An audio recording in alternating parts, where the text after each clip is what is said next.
APJ Abdul Kalam বলেছে, প্রজাপতির পিছনে ঘুরিও না, ফুলের চাষ করো, প্রজাপতি তোমার পিছনে ঘুরবে। ফুলের চাষ করো, ক্যারিয়ার চাষ করো, তাদের পিছনে ঘোরা দরকার নাই। তোমরা জ্যামাইকা একটা ব্যক্তি আছে, উসাইন বোল্ট, নাম শুনেছো? উসাইন বোল্ট যে দেশে জন্মগ্রহণ করেছে, জ্যামাইকা।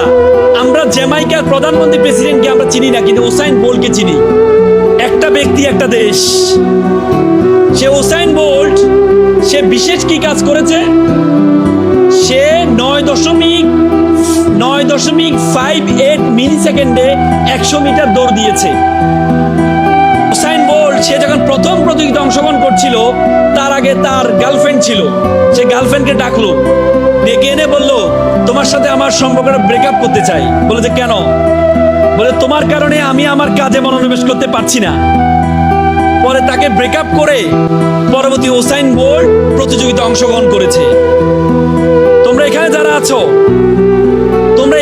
আছো, তোমাদের মনে রাখতে হবে যে তোমরা তোমাদের সেই যোগ্যতাটা অর্জন করো। আজকে তোমাদের মতো ছেলেমেয়েরা পৃথিবীর বিভিন্ন দেশে গেমস আবিষ্কার করছে, আর সে গেমস খেলে আমরা সময়